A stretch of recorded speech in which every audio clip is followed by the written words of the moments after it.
الحمد لله وكفى وسلام على عباده الذين اصطفى خصوصا على سيد الرسل وخاتم الأنبياء وعلى آله وأصحابه الأصفياء وأهل بيته الأتقياء ونشهد أن لا إله إلا الله وحده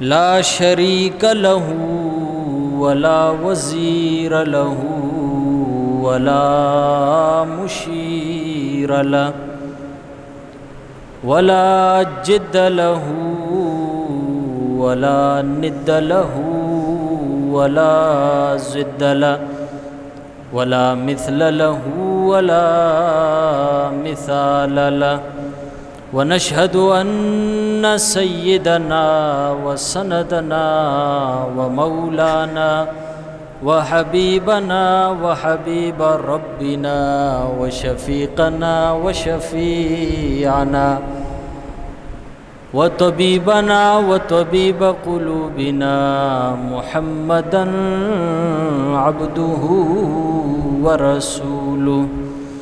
أما بعد فأعوذ بالله من الشيطان الرجيم. بسم الله الرحمن الرحيم.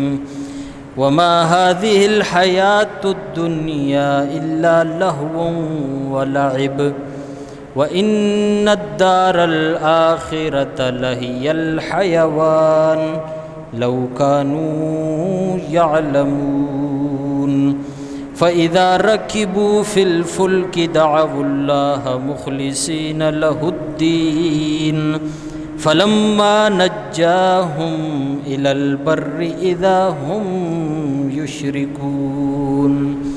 قال النبي صلى الله عليه وسلم لا شيء أكرم على الله تعالى من الدعاء أو كما قال عليه الصلاة والسلام.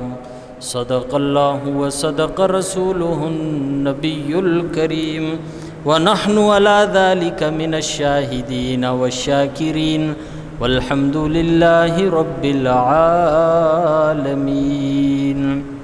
درود پاک پڑھ لیں.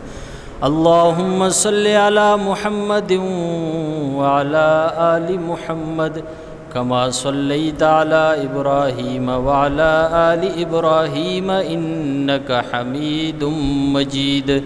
اللهم بارك على محمد وعلى آل محمد كما باركت على إبراهيم وعلى آل إبراهيم إنك حميد مجيد.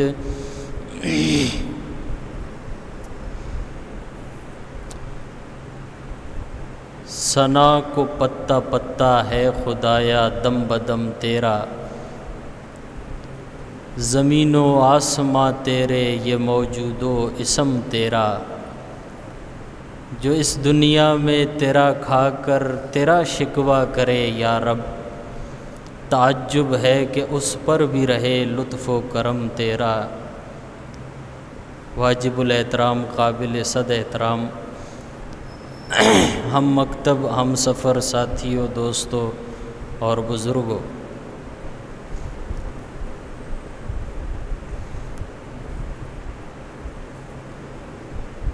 اللہ سبحانہ و تعالی نے قرآن مقدس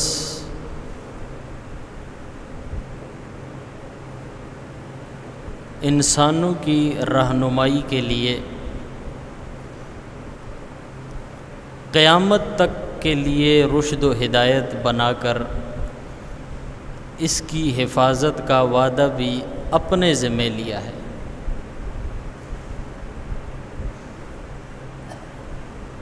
انسان کے ساتھ دنیا میں جتنے بھی حوادثات پیش آتے ہیں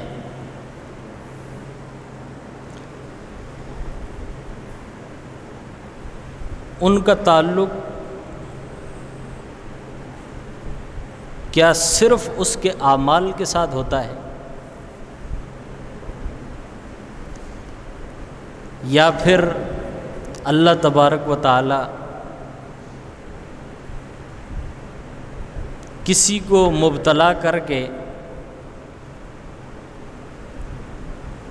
ان لوگوں کو پیغام دیتے ہیں جن کو اس عذاب سے اللہ تعالیٰ نے بچایا ہوا ہے؟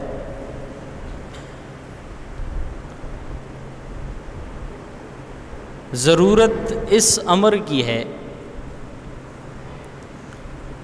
کہ ہم ان حالات سے کیا سیکھے ہیں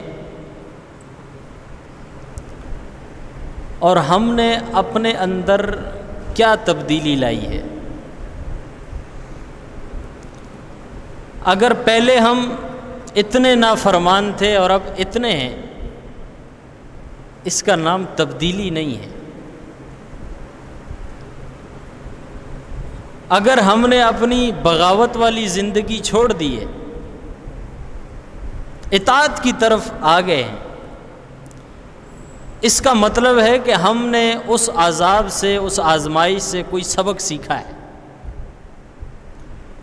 اور اگر ہماری زندگی میں کوئی بدلاؤ نہیں ہے تو یقیناً ہمارا انجام اس سے بدتر ہوگا، یہ ہمیں ذہن میں رکھنا چاہیے۔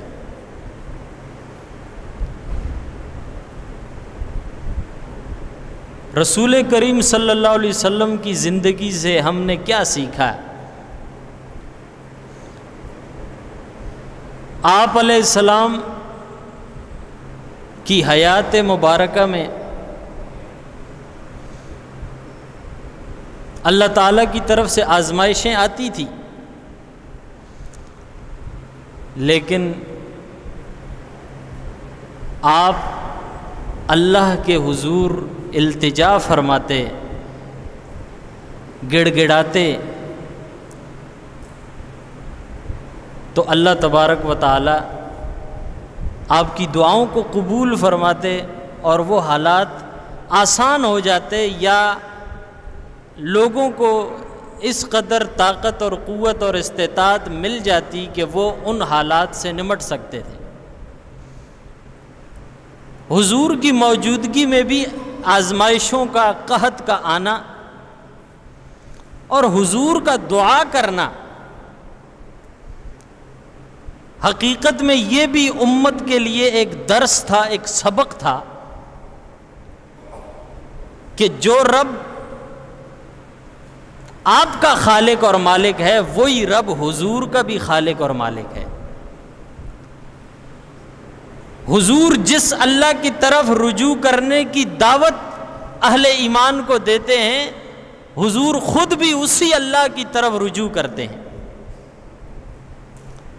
یہ سب اس لیے ہوا، کوئی یہ نہ سمجھے کہ حضور اپنی مرضی سے ہدایت دیتے ہیں، اپنی مرضی سے آزماتے ہیں، اپنی مرضی سے جزا دیتے ہیں، فضا دیتے ہیں۔ اس عقیدے سے لوگوں کو دور کیا ہے، ان کو سمجھایا کہ مصائب حضور کے وقت بھی آئے تو مانگا پھر صرف اللہ سے جاتا ہے اور کسی سے نہیں۔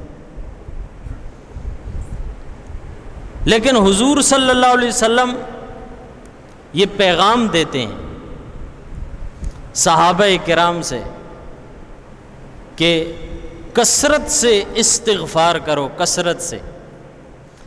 استغفار کے لیے گناہگار ہونا ضروری نہیں ہے، میں گناہگار ہوں تو استغفار کروں۔ اور لفظ استغفار ہے، لوگ اس کو استغفار پڑھتے ہیں۔ استغفار مانا بخشش طلب کرنا۔ اس کے لیے ضروری نہیں ہے کہ کوئی گناہگار ہوگا تو استغفار کرے گا، نہ۔ نیکی کے اندر کمی کو پورا کرنے کے لیے استغفار ہے۔ اپنے کسی بھی نیک عمل کو بچانے کے لیے استغفار ہے، تکبر سے بچنے کے لیے استغفار ہے۔ لوگ ہاتھ چومتے ہیں، واہ واہ کیا بات ہے، فلانا ہے ڈمکانا ہے، ان چیزوں سے بچنے کے لیے استغفار ہے۔ یا اللہ کہیں اس پکڑ میں نہ آ جاؤں، یہ لوگ یہ نہ سمجھیں، میرے دل میں یہ نہ آ جائے کہ میرے جیسا تو کوئی نہیں ہے، اس کو عجب کہتے ہیں۔ امام غزالی رحمۃ اللہ علیہ نے ایک بات لکھی ہے، وہ فرماتے ہیں کہ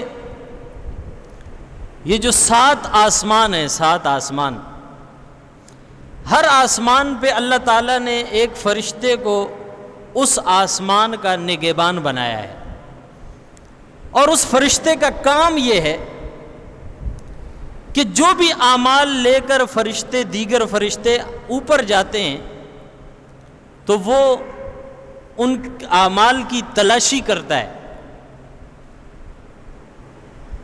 تو فرماتے ہیں کہ جب انسان دنیا میں کچھ نیک اعمال کرتے ہیں تو آسمان والوں کو یہ ان کی نیکیاں ایسے چمکتی نظر آتی ہیں جیسے زمین والوں کو آسمان کا چاند اور سورج۔ تو وہ فرشتے آپس میں تذکرہ کرتے ہیں، یار کتنے نیکیاں ہیں، نیک اعمال انہوں نے کیے، چلو یہ اللہ کے حضور لے کے جاتے ہیں۔ اب وہ فرشتے آتے ہیں اور ان نیکیوں کو اٹھاتے ہیں اور اللہ کے دربار میں پیش کرنے کے لیے پہلے آسمان پہ پہنچتے ہیں، دروازہ کھٹکھٹاتے ہیں، اندر والا فرشتہ پوچھتا ہے من دق الباب، کھٹکھٹانے والا کون ہے؟ تو وہ جواب دیتا ہے کہ میں فرشتہ ہوں، وہ فرشتے ہیں جو اللہ کے حضور لوگوں کے اعمال کو پیش کرتے ہیں۔ تو وہ نگران فرشتہ ان سے کہتا ہے کہ اس ذات کی قسم ہے جس نے مجھے پیدا کیا اور مجھے پہلے آسمان کی نگہبانی نگرانی میرے حوالے کی، اس نے میری یہ ڈیوٹی لگائی ہے کہ اس آسمان سے اوپر ان اعمال کو مت آنے دینا جن اعمال میں ذرہ برابر بھی شرک ہو۔ لہذا جن اعمال میں شرک ہوتا ہے وہ پہلے آسمان سے پلٹا دیے جاتے ہیں، اور جو شرک سے پاک ہوتے ہیں وہ اوپر بھیج دیے جاتے ہیں۔ دوسرے آسمان کا فرشتہ بھی اس گفتگو کے بعد یہی کہتا ہے کہ اس ذات کی قسم ہے جس نے مجھے دوسرے آسمان کا نگران بنایا، اس نے میری یہ ذمہ داری لگائی ہے کہ اس آسمان سے اوپر وہ اعمال نہیں آنے چاہیے جن کے اندر ذرہ برابر بھی ریاکاری ہے۔ لہذا ریاکاری والے اعمال دوسرے آسمان سے پلٹا دیے جاتے ہیں، تیسرے آسمان پہ چلا جاتا ہے۔ تیسرے آسمان والا فرشتہ کہتا ہے اس ذات کی قسم جس نے مجھے تیسرے آسمان کا نگران بنایا، اس نے میری یہ ذمہ داری لگائی ہے کہ اس آسمان سے اوپر ان اعمال کو مت آنے دینا جن میں ذرہ برابر بھی عجب ہو۔ عجب کہتے ہیں خود پسندی کو، یعنی ایک بندہ تو ہے نا کہ جو نیکی نہیں کرتا تو اس میں تو عجب نہیں ہے، عجب اسی میں ہو سکتا ہے جو نیک ہے، باعمل ہے، باشرع ہے، نیکوکار ہے، پرہیزگار ہے، اسی میں عجب آ سکتا ہے۔ عجب کیا ہے؟ میں نماز پڑھ رہا ہوں اور میں اپنے دل میں خیال کرتا ہوں کہ میری جیسی نماز تو یہ ساتھ والے کی نہیں ہے، میری جیسی نماز تو اس کی نہیں ہے، میری جیسی نماز تو اس کی نہیں ہے، یہ عجب ہے۔ فرمایا جن کے اعمال میں ذرہ برابر عجب بھی ہوتا ہے وہ تیسرے آسمان سے پلٹا دیے جاتے ہیں۔ یوں کرتے کرتے 7 آسمان سے اعمال واپس ہوتے ہیں کسی نہ کسی کوتاہی کمی کی وجہ سے، اور پھر یہ اعمال اللہ کے حضور جب پیش کیے جاتے ہیں تو امام غزالی رحمۃ اللہ علیہ نے لکھا، فرماتے ہیں کہ اللہ تعالیٰ باوجود جاننے کے فرشتوں سے پوچھتے ہیں کہاں سے آئے ہو، کیا لائے ہو؟ یا باری تعالیٰ تیرے نیک بندے دنیا میں نیک اعمال جو انہوں نے کیے، ہم نے انہیں دیکھا وہ آسمان کے ستاروں، سورج، ماہتاب، آفتاب کی طرح چمک دمک رہے تھے، ہم ان اعمال کو اٹھا کے تیرے حضور لے کر آئے تاکہ اپنے بندوں کو تو ان کا اجر و ثواب دے۔ تو اللہ فرماتے ہیں دیکھو میں نے تمہیں پیدا کیا ہے، لوگوں کے اعمال کا نگہبان بنایا ہے، اور میں خود خالق ہوں، میں ان کے دلوں کا نگہبان ہوں۔ یہ جتنے اعمال ہیں انہوں نے میرے لیے نہیں کیے، ان کو لعنت بناؤ اور ان کے منہ پر جا کر مارو۔ حضرت فرماتے ہیں یہ حال ان لوگوں کا ہے جو کچھ کرتے ہیں، یہ حال ان کا ہے جو کسی نہ کسی درجے میں اللہ والے مانے جاتے ہیں، سمجھے جاتے ہیں، اور جو کچھ بھی نہیں کرتے ہیں ان کا کیا حال ہوگا۔ یہ تو ان کا حال ہے جو کچھ نہ کچھ کر رہے ہیں، اور جو کچھ بھی نہیں کر رہے میرے بھائیوں ان کا کیا حال ہوگا۔ یقین جانے کہ یہ کیا بے حسی ہے۔ اگر مسلمان اب بھی نہیں سمجھے تو کتنی بڑی بے حسی ہے۔ اس ملک کا آدھے سے زیادہ حصہ پانی کے اندر ڈوب چکا ہے، بے یار و مددگار لوگ ہیں، لیکن رجوع اللہ کہیں نظر نہیں آ رہا، کسی درجے میں نظر نہیں آ رہا۔ گانے ویسے ہی چل رہے ہیں، فلمیں ویسے ہی چل رہی ہیں، مذاق ویسا ہی چل رہا ہے۔ حضور نے فرمایا کہ مومن کے لیے جو نشانی بتائی نا، ان اشتکا رأس اشتکا کلو، کہ اگر اس کے سر میں درد ہوتا ہے نا تو پورا وجود اس کا تڑپتا ہے۔ مومن کا بھائی ہے۔ نشانی کیا ہے کہ اگر ایک مسلمان دنیا کے کسی کونے کے اندر بھی تڑپا ہے نا تو دوسرا مسلمان دنیا کے دوسرے کونے میں، اور اگر اس کو یہ علم ہے تو وہ اس کی وجہ سے تڑپ جائے، اس کا نام ایمان ہے۔ یہ وہ اتحاد ہے جو حضور اپنی امت کے درمیان میں اہل ایمان کا بنا کر گئے، یہ وہ اتحاد ہے۔ آج ہمارے اندر رجوع اللہ نہیں ہے۔ میں نہیں سمجھتا کہ ہم میں سے کوئی بھی اس نیت سے اٹھا ہو اور اس نے وضو کیا ہو اور وہ تڑپ سے اللہ کے سامنے اس نے 2 رکعت نماز پڑھی ہو اور اس نے کہا یا اللہ یہ جو پریشان حال ہیں ہمارے بس میں نہیں ہے، میری طاقت میں نہیں، یا اللہ تو اپنا فضل فرما، تو اپنا کرم فرما۔ ہم میں سے کوئی ایک ایسا نہیں ہوا۔ کائے کے مومن یار، کائے کا مسلمان، کس درجے میں ہم پڑے ہوئے ہیں، کس سوچ میں پڑے ہوئے ہیں۔ ہم اپنے آپ کو نہیں بدل رہے، ہم بغاوت سے باہر نہیں آ رہے، ہم نافرمانی سے باہر نہیں آ رہے، استغفار کی طرف نہیں آ رہے، ہمارے معمولات میں کوئی تبدیلی نہیں ہے، ہم کسی طرح سے نیکی کی طرف رغبت کرنے والے نہیں ہیں، تو پھر ہم کہاں سے بدلے ہیں، ہم کیسے بدلے ہیں؟ یہی تو حال مشرکین کا تھا جس کو اللہ تعالیٰ نے قرآن مجید میں بیان کیا۔ یہی حالت تھی ان کی، جب مصیبت آ جاتی تھی، پھنس جاتے تھے تو پھر کہتے تھے یا اللہ تو بچا، اور جب اللہ بچا دیتا تھا تو پھر کہتے تھے یہ تو ہمارے بزرگوں نے بچایا، یہ تو فلانے نے بچایا، تو فلانے نے بچایا، پھر اللہ کو بھول جاتے تھے۔ اللہ تعالیٰ نے ہو بہو اس زمانے کے مطابق یہ آیت فرمائی کہ اس زمانے کے لوگ بھی ایسے ہی تھے۔ فرمایا فَإِذَا رَكِبُوا فِي الْفُلْكِ، مشرکین جب کشتی میں بیٹھتے نا، سوار ہوتے کشتی میں، اور وہ کشتی کسی بھنور کے اندر پھنس جاتی، بھنور یا اس کی لہروں میں کسی طرح کشتی پھنس جاتی، سمجھتے کہ ڈوب رہے ہیں، دعوا اللہ مخلصین، اللہ مشرکین کا بیان کرے، دعوا اللہ مخلصین، پھر وہ اللہ کو ایسے پکارتے تھے، اتنے اخلاص سے پکارتے تھے، اللہ فرما رہے ہیں اخلاص سے پکارتے تھے، دعوا اللہ مخلصین لہ الدین، اسی کے لیے سب کچھ سمجھ کر اللہ تو ہی ہے بچانے والا۔ اور فرمایا فلما نجاہم الی البر، جب اللہ ان کو خشکی پر لے آتا ہے، ان کو اس مصیبت سے نکال دیتا، اذا ہم یشرکون، تو پھر کہتے ہیں ہمارے عبداللہ شاہ غازی نے کیا ہے، پھر کہتے سیون والے نے کیا ہے، پھر کہتے تھے شاہ عبد القادر جیلانی نے کیا، اللہ کا نام نہیں لیتے تھے، ہے نا۔ اس زمانے میں یہ نہیں تھے، اس زمانے میں یہ ہیں۔ اس زمانے میں وہ کہ اب دیکھیں نا یہ لات منات آپ کے خیالوں میں یہ کوئی معبود تھے، خدا تھے؟ آپ کیا سمجھتے ہیں؟ یہ کوئی خدا تھے؟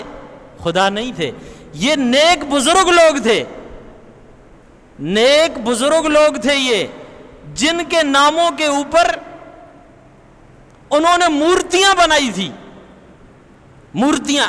یہ تو نیکوکار لوگ تھے، ان کی مورتیاں بنائی، تصویریں تراشی ہاتھوں سے، پتھروں میں، درختوں میں، اور پھر ان کو یہ یقین دلایا کہ دیکھو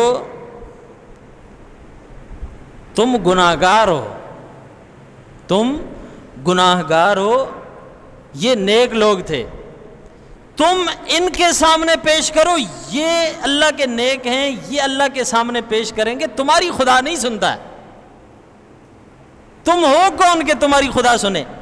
تم تو گناہگار ہو بھائی ہم تو گناہگار ہیں۔ یہ جملہ سیکھ لیا ہر آدمی نے، ہم تو گناہگار ہیں، ہم تو گناہگار ہیں۔ دنیا میں سب سے بڑا گناہگار شیطان ہے، دنیا میں سب سے بڑا گناہگار شیطان ہے، سب سے بڑا۔ اور یقین جانو ایمان اس کا یہ ہے کہ اللہ کے سوا کوئی نہیں دیتا، ایمان اس کا بھی یہ ہے۔ جب اللہ نے دھتکار دیا اس کو، فخرج منہا فإنک رجیم، نکل ادھر سے، مردود ہے تو۔ ایسے وقت میں اس نے کہا ربی فانذرنی الی یوم یبعثون، ابھی تو اللہ نے اس کو کہا تو مردود ہے، لعنتی ہے، نکل میرے دربار سے، اور وہ اسی وقت میں اللہ سے کہتا ہے یا اللہ مجھے قیامت تک کے لیے زندگی دے، مہلت دے مجھے قیامت تک کے لیے۔ اللہ نے کہا جا تجھے قیامت تک مہلت دی۔ شیطان کو یہ پتہ ہے دینے والا یہی ہے۔ اور اس سے اگلی بات کہ ہماری تو وہ سنتا نہیں ہے، یہ اگلی بات ہے، اللہ ہماری سنتا نہیں ہے اور ان بزرگوں کی موڑتا نہیں ہے، اور وہ اللہ ہے جو شیطان کی سن بھی رہا ہے اور اس کی قبول بھی کر رہا ہے۔ اب اگر اللہ کسی کی نہیں سن رہا تو وہ شیطان سے بڑا بدبخت ہو سکتا ہے، وہ شیطان کا باپ ہو سکتا ہے، شیطان کا دادا ہو سکتا ہے، شیطان تو پھر اس کی اولاد ہے کہ اللہ شیطان کی سنتا ہے، تیری نہیں سنتا، تو کلمہ پڑھنے والا مومن ہے۔ موسیٰ علیہ السلام کو اللہ رب العزت نے فرمایا موسیٰ علیہ السلام سے کہ یہ پتھر اٹھائیے، آپ نے پتھر اٹھایا، اللہ نے فرمایا موسیٰ دیکھو اس میں کوئی سوراخ ہے؟ موسیٰ علیہ السلام نے دیکھا پورا پتھر کا، یا باری تعالیٰ اس میں تو کوئی سوراخ نہیں۔ پروردگار نے فرمایا موسیٰ اس کو توڑو۔ موسیٰ علیہ السلام نے اس کو لوہے کی کچھ ضربیں لگائی، وہ ٹوٹا، اس کے اندر ایک اور پتھر نکلا۔ اللہ نے فرمایا موسیٰ اس کو دیکھو اس میں کوئی سوراخ ہے، دیکھا کوئی سوراخ نہیں۔ فرمایا موسیٰ اس کو بھی توڑو، اس پتھر کو توڑا، اس کے اندر ایک چونٹی ہے اور اس چونٹی کے منہ کے اندر سبز پتی ہے اور اس پتی کے اوپر شبنم کا ایک قطرہ ہے۔ اللہ فرماتے موسیٰ ہم نے اس کو 3 پتھروں کے اندر پیدا کیا، ہم اس کو نہیں بھولے، اس کی ضرورت کو ہم پورا کر رہے ہیں تو انسان کی ضرورت کو کیسے پورا نہیں کریں گے؟ اور پھر فرمایا موسیٰ سنو یہ بولتی کیا ہے؟ موسیٰ علیہ السلام نے کان قریب کیا، اللہ تعالیٰ نے موسیٰ علیہ السلام کی سماعتوں کو وہ طاقت دی کہ وہ چونٹی کے اس کلام کو سمجھ سکیں۔ جب آپ نے کان قریب کیا تو وہ چونٹی کہہ رہی ہے سبحان من یرانی، سبحان من یرانی ویخلقنی ویرزقنی ولا ینسانی، وہ ذات پاک ہے۔ چونٹی کا کلام بھی شروع ہوتا ہے تو وہ پہلے یہ کہتی ہے کہ اللہ پاک ہے، یعنی انسان کے علاوہ باقی مخلوق کو بھی پتہ ہے کہ خدا کو اپنا شریک پسند نہیں ہے۔ وہ اس کلام سے شروع کر دیے سبحان من یرانی، وہ ذات پاک ہے جس نے مجھے 3 پتھروں کے اندر بھی دیکھا، وہ یخلقنی پیدا کیا مجھے، وہ یرزقنی صرف پیدا نہیں کیا رزق بھی دیا۔ آگے تو چونٹی نے انسانوں کو پیچھے کر دیا، کہتی ہے ولا ینسانی، اور اللہ نے مجھے بھلایا بھی نہیں ہے۔ یہ تو کہتے ہیں ہم مانگتے ہیں وہ سنتا نہیں ہے، مسلمان تو کہہ رہے ہیں کہ ہم مانگتے ہیں وہ سنتا نہیں ہے، اور چونٹی کہتی ہے کہ اس نے مجھے 3 پتھروں کے اندر زندگی دی اور وہ مجھے بھولا نہیں ہے، وہ ذات پاک ہے۔ انسان اس چونٹی سے سیکھ جائے۔ ہماری زندگی ایسی ڈاواں ڈول قسم کی زندگی ہے، اور بات میں کر رہا تھا رجوع اللہ کی، کہ ہم رجوع اللہ ہمارے اندر نہیں آیا۔ کیسے آئے گا؟ کس طرح آئے گا؟ اصل میں ہمارے پاس ان کلمات کی اہمیت نہیں ہے۔ حضور جن کلمات سے اللہ رب العزت کے ساتھ کلام کرتے تھے، اللہ کے حضور اپنی حاجات رکھتے تھے، جن کلمات سے، وہ ان میں سب سے بہترین کلمات جو ہیں وہ استغفار کے کلمات ہیں۔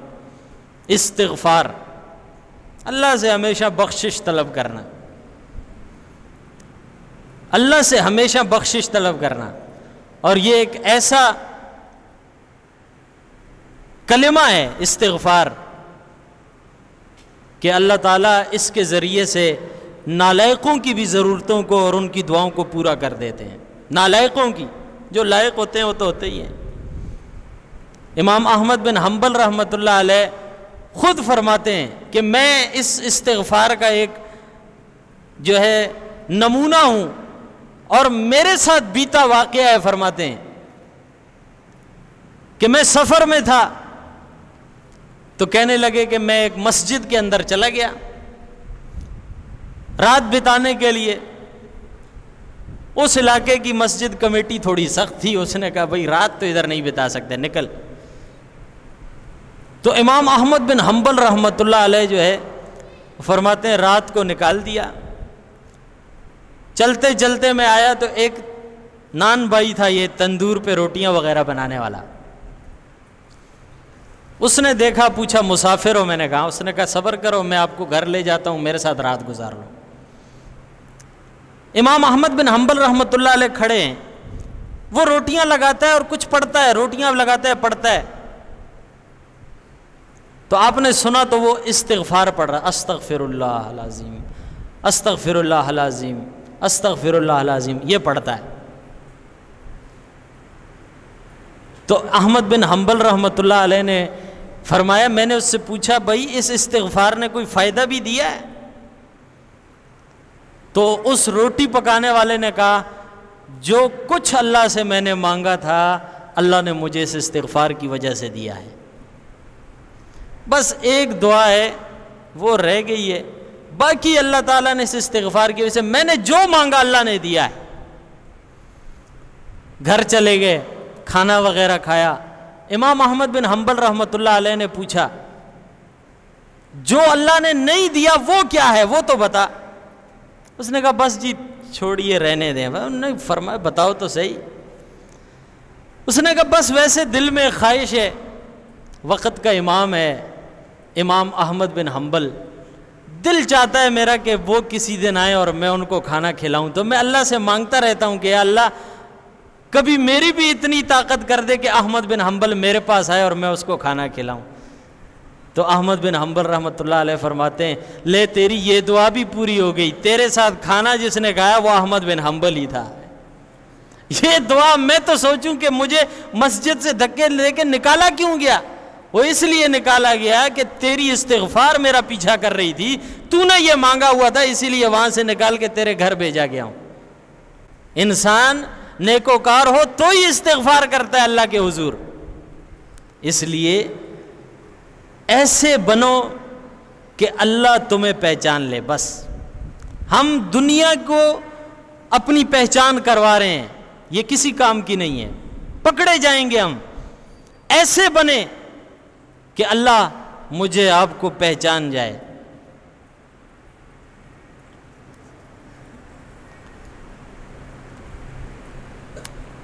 ایک واقعہ میرے ذہن میں،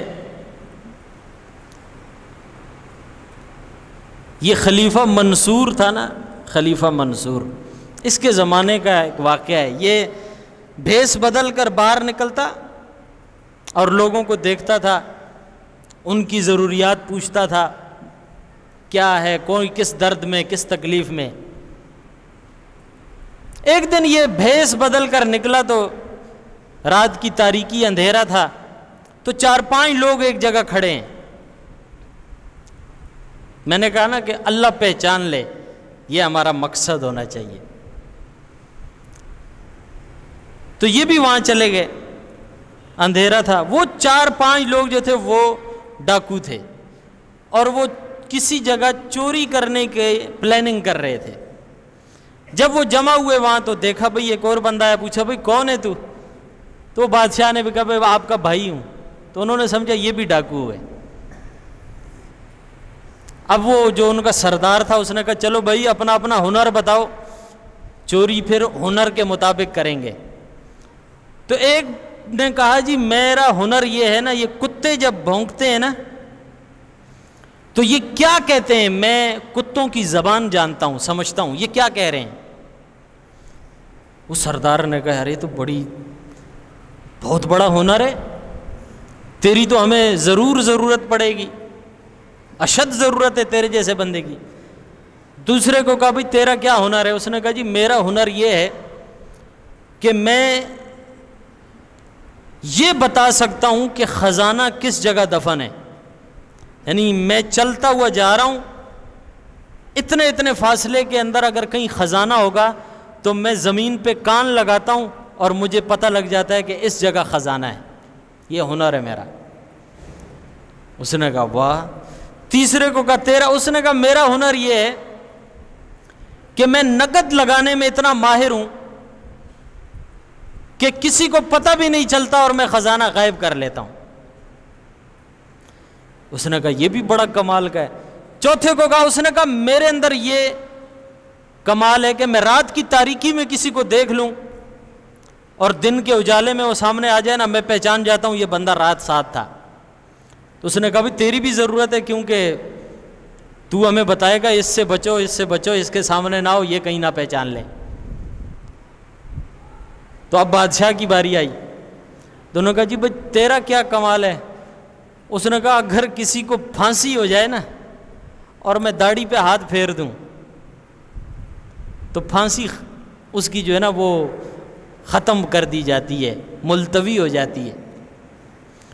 تو انہوں نے کہا بہت کمال کے لوگ ملے ہیں، چلو پھر ڈکیتی بھی ایسی جگہ پہ ڈالتے ہیں کہ پتہ لگ جائے۔ انہوں نے کہا پھر کہاں ڈالیں؟ انہوں نے کہا پھر بادشاہ کے محل میں ہی ڈالتے ہیں۔ ایسے لوگ پھر ملیں گے اتنے ہنر والے یا نہیں ملیں گے، اس لیے بادشاہ کے محل میں ڈالتے ہیں۔ اب وہ سارے وہاں سے نکلے، اب بادشاہ تو ساتھ ہے۔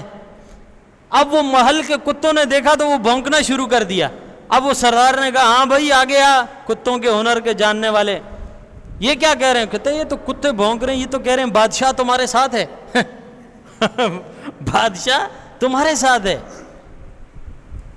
تو سردار نے کہا تیرا دماغ خراب ہے، ہم چور ہیں، بادشاہ ہمارے ساتھ کیا کر رہا ہے؟ اور تو نے کوئی غلط علم سیکھا ہے، ایسے ہی آ گیا ہمارے ساتھ۔ دوسرے کو کہا دیکھ بھائی خزانہ، اس نے بتایا، جو جگہ بتائی بادشاہ دیکھ رہا ہے، صحیح جگہ بتائی۔ تیسرے نے نقد لگایا، سارا خزانہ نکال لیا اور فلاں جگہ انہوں نے بلایا، ادھر پہنچ جاؤ، سب کو تقسیم کرتے ہیں۔ بادشاہ جو ہے واپسی میں رستے سے کھسک گیا، جا کے اپنے درباریوں کو بلایا، جاؤ فلاں جگہ پہ 4 لوگ ہیں، سارا خزانہ لے گئے، تمہیں پتہ ہی نہیں، ظالموں پکڑ کے لاؤ ان کو۔ وہ گئے بھائی، وہ درباری سب ان کو پکڑ کے لے کے آ گئے، پکڑ کے لائے دربار میں۔ صبح بادشاہ سلامت پیش ہوا، سب کو سزائے موت سنا دی۔ جب ان کی سزائے موت سنا دی گئی، بادشاہ کے سامنے لایا، کھڑا کیا، تو ان میں سے وہ چوتھا آدمی جو تھا نا، جس نے کہا میں رات کی تاریکی میں دیکھ لوں تو اجالے میں سامنے آ جائے تو پہچان جاتا ہوں، تو اس نے کہا دوستو سب کا ہنر صحیح تھا، وہ کتے والا بھی صحیح کہہ رہا تھا، رات ہمارے ساتھ 5واں آدمی 6ٹھا آدمی بادشاہ ہی تھا، یہی تو وہ بندہ ہے رات جو ہمارے ساتھ تھا۔ اور پھر سردار نے دیکھا اور بادشاہ نے کہا ہاں بھائی کوئی آخری خواہش؟ تو سردار نے کہا جی ہم نے پہچان لیا رات آپ ہمارے ساتھ تھے، اور جو وعدے ہم نے کیے تھے ان میں سے ایک وعدہ آپ نے کیا تھا کہ کسی کو پھانسی ہو جائے میں داڑھی پہ ہاتھ پھیر دوں تو وہ بچ جاتا ہے۔ بادشاہ نے کہا تجھے کیسے پتہ لگا کہ میں رات والا ہوں؟ کہا یہ ہنرمند میرے ساتھ ہے۔ حضرت امام غزالی رحمۃ اللہ علیہ لکھتے ہیں، فرماتے ہیں ایسے بنو رات کی تاریکی میں اللہ کے سامنے کھڑے ہو جاؤ، کل محشر کا میدان آئے، محشر کے میدان میں تجھے کوئی نہ پہچانے، اللہ کہے میں اس کو پہچانتا ہوں، یہ میرے سامنے کھڑا تھا۔ ایسے بنو، یہ پہچان تمہارا سرٹیفکیٹ ہے، یہ پہچان تمہیں اللہ تعالیٰ کے غضب سے بچائے گی۔ اگر تم اپنی پہچان اللہ کے ہاں نہیں کرا سکے، یاد رکھنا کوئی عمل تمہارا کسی کام نہیں آئے گا۔ یہی وہ پہچان ہے جو دنیا کے اندر انسان اللہ کو کرواتا ہے اپنی، کہ یا اللہ میں تیرے لیے ہوں، یا اللہ تو مجھے پہچان، میرا غم میرا درد تیرے لیے ہے، یا اللہ تو مجھے پہچان، میرا دکھ میری تکلیف تیرے لیے ہے، یا اللہ تو جانتا ہے۔ میرے بھائی اگر تو میری زندگی یوں ہے کہ رات کی تاریکی کے اندر مجھے کوئی نہیں پہچانتا ہے، میرا رب پہچانتا ہے، ڈرنے کی کوئی بات نہیں ہے، تیری ساری منزلیں طے ہیں، لیکن اگر ساری کائنات تجھے جانتی ہے، تیرا رب تجھے نہیں جانتا تو یاد رکھ آگے پھنس جائے گا، کوئی بھی تجھے بچا نہیں سکتا، وہاں کوئی نہیں بچا سکتا۔ ایسے بنو کہ اس تاریکی میں خدا تمہیں پہچان لے۔ ہم اس طرح کے اعمال کریں کہ میرا رب ہمیں پہچان لے، اسی کا نام اخلاص ہے، اسی کا نام اخلاص ہے۔ آج جو مصیبت کے اندر لوگ ہیں میرے بھائیوں، جو صاحب استطاعت ہیں، جو بھی صاحب استطاعت ہیں، جو نہیں بھی ہیں، ان کی ضرورت سے جو زیادہ ہے وہ کسی نہ کسی درجے کے اندر ان متاثرین کے ساتھ ضرور تعاون کریں۔ اللہ دیکھ رہا ہے، کچھ پر یہ مصیبت آئی ہے، کچھ پر نہیں آئی ہے۔ آج بنیادی چیز جو ہے ہمارے اندر جس کی جو کمی ہے نا، وہ یقین کی کمی ہے۔ یقین ہمارے اندر اس درجے میں نہیں پایا جاتا ہے جس درجے میں ہونا چاہیے۔ میں ایک رپورٹ پڑھ رہا تھا امریکہ کی، جب یہ ریاست قائم ہوئی امریکہ کی، کیونکہ یہ بنیادی طور پر تو کوئی ریاست نہیں ہے، یہاں وہاں سے لوگ جمع ہوئے، انہوں نے طے کیا اور ایک ریاست بنا لی۔ انہوں نے شروع میں قانون رکھا تھا کہ جو باغی تھے ان کو پھانسی دیتے تھے۔ پارلیمنٹ کے اندر یہ قانون پاس کیا کہ یار یہ جو پھانسی والی موت ہے یہ بڑی وحشت زدہ ہے، اس سے جو ہے نا دیکھ کے انسان کو خوف آتا ہے، لہٰذا یہ پھانسی تو دو لیکن طریقہ ایسا اپناؤ بندہ مر بھی جائے اور دوسرے دیکھنے والے کو وحشت بھی نہ ہو۔ تو انہوں نے کہا ٹھیک ہے گولی مار کے مارتے ہیں۔ کچھ عرصہ وہ گولی والا قانون تھا، پھر انہوں نے کہا اس سے بھی وحشت ہے، بندے کا بھیجا باہر نکلتا ہے، انسان دیکھتا ہے اس میں خوف آتا ہے، کھا پی نہیں سکتا ہے۔ انہوں نے کہا پھر کیا کریں؟ انہوں نے کہا پھر یہ کرتے ہیں کہ بندے کو زہر کا ٹیکہ لگائیں گے، وہ اپنے اندر ہی تڑپتا رہے گا، مر جائے گا، ہمیں پتہ ہی نہیں لگے گا۔ تو انہوں نے کہا یہ بات صحیح ہے۔ اب انہوں نے زہر کا ٹیکہ جو ہے نا لگاتے تھے، لیکن جو مر جاتا تو پھر پوسٹ مارٹم بھی کرتے، وجہ سبب موت کی جو سبب تھا وہ بھی جانتے تھے، جاننے کی کوشش کرتے۔ ایک شخص کو انہوں نے ٹیکہ نہیں لگایا اور وہ پہلے سے مر گیا، پھانسی کا قیدی تھا۔ تو جب انہوں نے اس کو لایا، پوسٹ مارٹم کیا تو دیکھا اس کے اندر زہر تھا۔ تو انہوں نے کہا اس کو تو زہر کا ٹیکہ لگایا ہی نہیں ہے، اس میں زہر کہاں سے آ گیا؟ تو پریشان ہوئے۔ تو ان سائنسدانوں نے کہا اس چیز کو سمجھنے کے لیے ہمیں ایک کام کرنا پڑے گا۔ کیا کام؟ انہوں نے کہا کہ جو پھانسی گھاٹ میں جو لوگ ہیں ان تک ایک خبر پہنچاؤ کہ بھائی اب زہر کا ٹیکہ نہیں لگوایا جائے گا، اب کالے ناگ سے، سانپ سے ڈسوا کے مارا جائے گا، تاکہ ان سب کے ذہن میں ایک بات ہو۔ پھر انہوں نے بتایا بھائی اب وہ طریقہ ہے پھانسی جو ہے نا موت وہ بھی تبدیل کر دیا ہے، اب کالے سانپ سے ڈسوایا جائے گا۔ اس طرح وہ اگلے پھانسی کے مجرم کو آنکھوں پہ پٹی باندھ کے لے کر آئے۔ ان سائنسدانوں نے 2 سوئیاں ہاتھ میں پکڑی، یہاں چبوئی، 2 منٹ میں بندہ مر گیا۔ پوسٹ مارٹم کیا تو اس کے اندر سانپ کا زہر تھا۔ پھر وہ اس فیصلے پر پہنچے کہ انسان کا جو نفسیات ہے یہ اتنا مضبوط ہے، اس کی ایسی قوت ہے کہ اگر یہ اپنے اندر کسی چیز کا ارادہ کر لیتا ہے، اس کا وجود اس چیز کو خود پیدا کر دیتا ہے۔ انہوں نے یہ فیصلہ کیا۔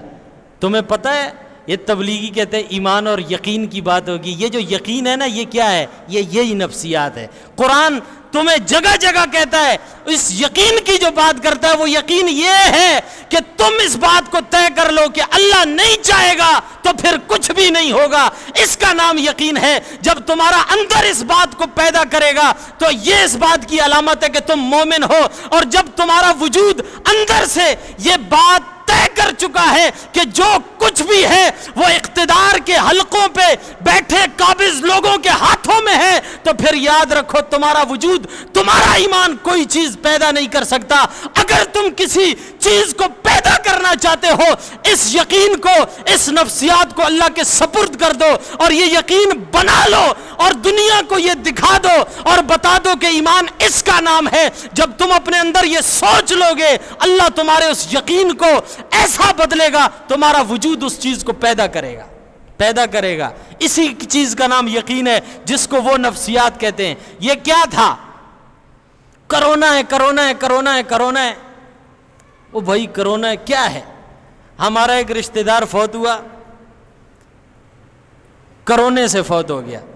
اس کی بیوی، اس کے بیٹیاں، اس کے بیٹے، ہم نے خود غسل دیا اس کو، وہ سب اس کو ہاتھ لگا رہے ہیں، باپ کو چوم رہے ہیں، اس کے ہاتھوں کو چہرے پہ بیٹیاں لگا رہی ہیں، اور اس کی ایک سگی رشتے میں بہن ہے، وہ مالدار لوگ ہیں، زیادہ پڑھے لکھے لوگ ہیں۔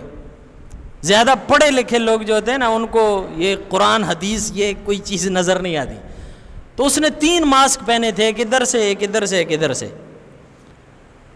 یقین جانو نہ اس نے میت کو ہاتھ لگایا، نہ اس نے، یعنی کھڑے کھڑے جو اس کا پیار تھا بھائی سے، روئی نہیں روئی، ادھر میت نکلی ادھر وہ نکلی، واپس پہنچ گئے۔ بھی 4-5 دن کے بعد اس کو کرونا ہو گیا، 7 دن بعد وہ بھی مر گئی۔ تو انہوں نے کہا بھئی یہ وہ اپنے جو بھائی کے دیکھنے گئی تھی تو یہ ادھر کرونا اس کو ہوا تھا، تو یہ جو ہے نا وہ ادھر سے اس کو لگ گیا، مر گیا، اور اس کے سارے رشتہ دار، ہم لوگ، ہمارے کو تو کچھ بھی نہیں ہوا۔ لیکن کیا تھا؟ وہ ادھر یقین کر بیٹھے تھے، یہاں یقین کر بیٹھے تھے، جس نے نہیں ہونا تھا اپنے اندر اس چیز کو پیدا کر دیا تھا انہوں نے۔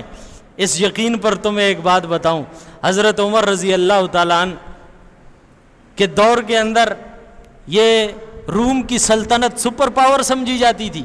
اس زمانے میں انہوں نے ایک ایسی دوائی تیار کی تھی کہ یہ اپنے چہروں پہ کچھ لگاتے تھے اور اس شیشی کو کھولا کرتے تھے، اور اس سے جو وہ گیس قسم کی کوئی چیز نکلتی تو لوگ جو اس کو سونگتا اس کا جسم پگھلتا تھا۔ حضرت عمر رضی اللہ تعالیٰ عنہ کے پاس آئے اور جھکانے کے لیے کہ تو مسلمانوں کا خلیفہ ہے؟ انہوں نے کہا ہاں میں خلیفہ ہوں، ہماری سلطنت کے سامنے گھٹنے ٹیک دے، تیری زندگی کی ضمانت ہم دیتے ہیں۔ حضرت عمر رضی اللہ تعالیٰ عنہ فرمایا ہماری زندگی کی ضمانت میرے رب کے ہاتھ میں ادھر دی ہوئی ہے، تو اپنی بات کر۔ تو حضرت عمر نے یہ سنا ہوا تھا کہ ان کے پاس کوئی ایسی چیز ہے، تو انہوں نے وہ شیشی نکالی، اپنے چہرے ایسے ڈھانپے، حضرت نے فرمایا ادھر دو یار، وہ شیشی کھولی، کہا بسم اللہ الرحمن الرحیم، پوری شیشی پی گئے، عمر کو کچھ نہیں ہوا، حضرت عمر کو کچھ نہیں ہوا۔ یہاں یقین تھا اس سے نہیں ہوتا ہے، میرے رب سے ہوگا۔ حضرت عمر ان کو ان کی طاقت کے مقابلے میں اللہ کے اوپر ایمان کی طاقت بتا رہے تھے، اور وہ انہوں نے بتائی۔ جس کو سونگنے سے جسم پگھل جاتا تھا، عمر اللہ کا نام لے کے اس کو پی گیا اور کچھ بھی نہیں ہوا۔ تو عمر کا اللہ عظیم ہے کہ نہیں ہے؟ اللہ تعالیٰ عظیم ہے، اور اس کی عظمت یہ ہے کہ وہ ہر گناہگار کی بھی سنتا ہے، یہ اس کی عظمت ہے۔ میرے بھائیوں، ہماری جماعت نے سیلاب متاثرین کے ساتھ تعاون کی غرض سے پورے کراچی میں مختلف مقامات پر جو ہے اس سلسلے میں ایک کاوش کی ہے۔ ہم اپنی کوشش کر رہے ہیں کہ جہاں تک رسائی ہے جن لوگوں تک، کیونکہ ہمارے پاس مدرسے کے طلباء میں بھی کئی ایسے طلباء ہیں جن کے اپنے علاقے ڈوب چکے ہیں، یعنی وہ چھٹیوں پہ گھر چلے گئے، تو وہاں تک بھی ہمارے لوگ موجود ہیں الحمدللہ پورے ملک کے اندر۔ تو ان کی درخواست پہ ہم سے یہاں جو کچھ بن پا رہا ہے، جو کچھ ہو سک رہا ہے، ہم ان مظلوم اور اس دکھ کے اندر گھرے انسانیت کے لیے جو کچھ کر رہے ہیں، ہماری یہ کوشش ہے کہ ہم یہاں سے کچھ چیزیں خرید کر، کچھ نقد کی صورت میں، کچھ تمبو وغیرہ کی شکل میں یہ سامان جو ہے یہاں سے روانہ کر رہے ہیں۔ تو ابھی بھی ہمارے حضرات یہاں جو ہے وہ تشریف لائے ہوئے ہیں، تو یہاں بقیہ نماز کے بعد، دعا کے بعد وہ باہر گیٹ پر موجود ہوں گے۔ آپ تمام حضرات اس یقین کے ساتھ کہ آپ کا پیسہ صحیح جگہ لگایا جائے گا، تو آپ اپنے حسب توفیق جو ہے ان کے ساتھ ضرور تعاون فرمائیں۔ اللہ رب العزت میرے آپ کے حال پر رحم فرمائے، اور پورے پاکستان میں جو حالات بنے ہوئے ہیں اللہ تعالیٰ سب کے ساتھ آسانی والا معاملہ فرمائے، سب کو اس کا نعم البدل دنیا و آخرت میں نصیب فرمائے، ہمارے گناہوں سے اللہ درگزر فرمائے، ہماری توبہ کو قبول فرمائے۔ یہ صرف الفاظ لفظ کی حد تک نہیں، بلکہ ہمارے کو اپنے وجود سے اس توبہ کا اظہار کرنا چاہیے۔ رات کی تاریکی میں اللہ کے حضور 2 رکعت نماز آپ مسلمان ہیں، ضرور اس لیے پڑھیں کہ آپ جو ہے صرف اس لیے اللہ کے حضور سجدہ ریز ہوئے کہ آپ اپنے ان مسلمان بھائیوں کے دکھ درد میں شریک ہونا چاہتے تھے۔ اللہ ان کے اوپر جو تکلیف ہے، تو اس تکلیف کو دور کرنے والا ہے، تیرے سوا اور کوئی نہیں۔ اللہ ان کی تکلیف کو دور فرما۔ اللہ رب العزت میرا آپ کا حامی و ناصر ہو۔ وما علینا الا البلاغ۔